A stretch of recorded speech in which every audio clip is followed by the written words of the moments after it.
what's up, Jeff? Quick demo video for you for your MK1. Um, this was actually my personal MK1, and you sent me one that was identical for an install, and you and I talked about it, and I wanted to send you this one. I did a lot more on this guy than I would have on the install that you sent me, and I wanted you to have it. I did a lot of work to the crystal chamber and some other things on here, and I'm glad it's going to you, right? But I just want to do this demo again to show you that everything's working. And for those of you that watch my channel, I actually did a full install video on this. It took a long time to do. So this saber is an absolutely gorgeous saber.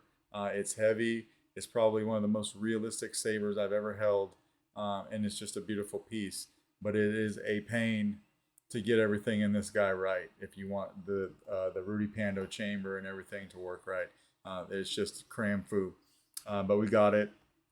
This is running a Shtok V2 MPXL. I do not have a recessed blade, but you're going to need a recessed blade for this saber. It does not work out well with the shallow blade socket or the shallow emitter to not use a recessed blade. So that's how I set these guys up. As you can almost see that cup that it's sitting in, and then your blade slides down in it, locks down with this set screw right here, and it's very secure that way. And that's how we power this. So I won't be testing this with a blade, but I'll show you that these LEDs work, all the crystal chambers work, and everything else like that. You can do it one of two ways. You can unscrew this booster and the pommel, or you can just unscrew the pommel. It's fine to unscrew the booster and the pommel as one piece.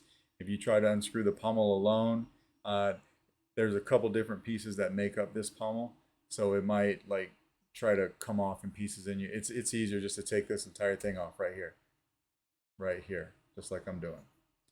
So we'll unscrew this. This slides right out. Now there are a lot of wires underneath this guy because I run a lot of wires underneath here, so and under the board, so I could get to the underside of the board. Everything is covered well with this. It's put in its place well. You're not going to get any kinks or anything like that. It's just one of those things that couldn't be avoided because the battery actually butts up against the board right here, right to that point right here. And actually, when you get it in person, you'll be able to see the battery in there.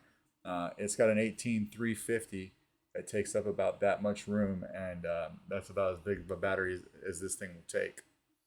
So what you've got is from the back right here, you've got easy access to your micro USB, your SD card. You've got a kill switch right here and a recharge port. So with your recharge port, this is smaller than the regular 2.1 millimeter or whatever it is. This is a small guy, and you're going to have to get this adapter on Custom Saber Shop. It looks just like this. So like one end plugs into your charger that you have already because you have these Ahsokas. I'm going to show you it works here in a second. It has a recharge port. But yeah, you need this adapter to charge it, and it plugs in, you know, just like that, and then it'll charge. Pull it out, you're good to go. You have a kill key right here. So what you want to, or a kill switch, you can see it on camera. So what you want to do is come over here and flip that kill switch. Turns on, good. Come over here and we'll lock everything down. Now this is a 2-button setup, and the switches are in the clamp card. So your top switch, activation.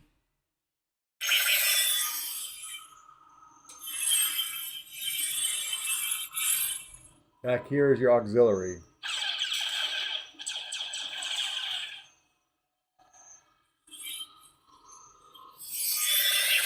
Or you can use motion controls. Now you have a 28 millimeter Smuggler's Outpost Elite speaker that's right here inside this guy. You'll never see it, but the sound venting actually comes out through the clamp piece. So that's where your sound's coming from. Now to get to your crystal chamber, you want to take your grenade section, twist it counterclockwise until it stops, and then pull straight up.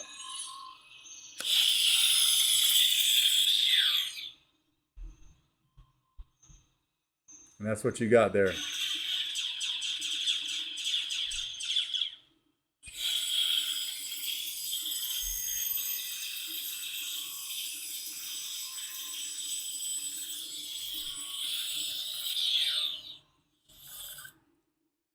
What I did on this crystal chamber is I've got 2 different quartz crystals in there in the Shtok holders that are printed out of these are gold plated or they're brass, one of the two. I think they're polished brass.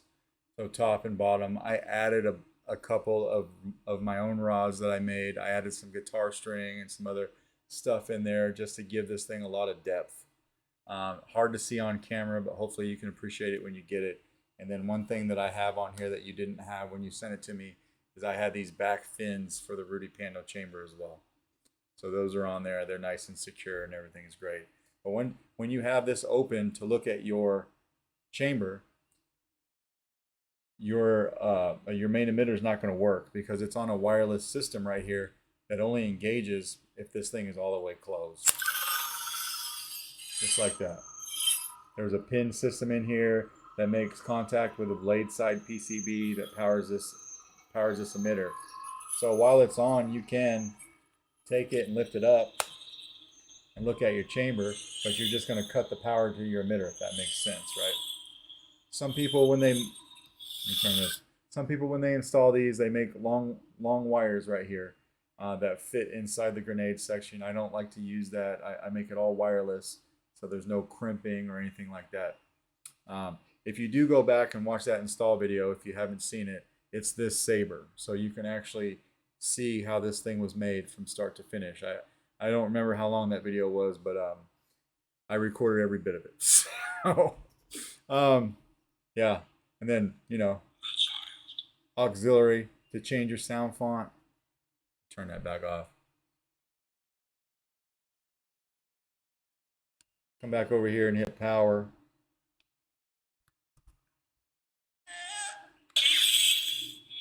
Now you're going to have to do a pretty significant, let me turn this off. If you want to turn this saber on with the power switch and the crystal chamber showing, you're going to have to press down on it really hard because the switch mechanism that holds these switches actually rests up against this rim right here. So it's very, very much designed to work when this saber is locked in place, right? Because now it's sitting on top of that rim. You can come over here and you can hit power. And everything is good there. Auxiliary. Tap it again and turn it off. I personally like the motion controls.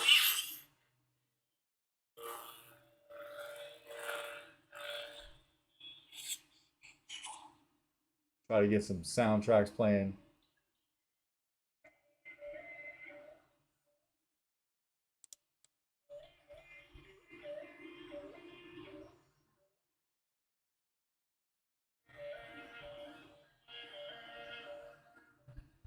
Hold the power for 1 second and let go to turn your soundtracks on. Hopefully you can hear that.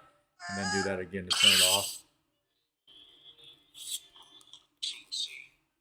And then the stock fonts are on here as well. Go away.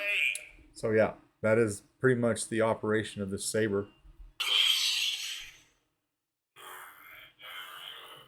Super heavy, super realistic. And when you're all done with everything, we'll just come back over here and unscrew this. And we will turn our kill key back, or our kill switch back to the other position so the saber's off. So yeah, that's pretty much your saber. Let me know if you got any questions. We can get that out in the mail to you tomorrow. And then also, before I let you go, you sent this Shodo, this Ahsoka Shodo over to me because you had dropped it. The switches weren't working anymore. So I did get the switches working. It was very nice to see this saber. I had done this set, I don't know how long ago. I mean, it feels like forever ago. But you sent me that set of Ahsokas for Sachiko, and I had etched them. And this is one of them. And this was a fun project. And I hadn't seen anybody else etch these. And it was really cool to see it again. But we'll turn this guy on real quick. And just so you can see me go through the buttons. Why did Kenobi send you? Why don't you surrender? And then we can both go and ask him.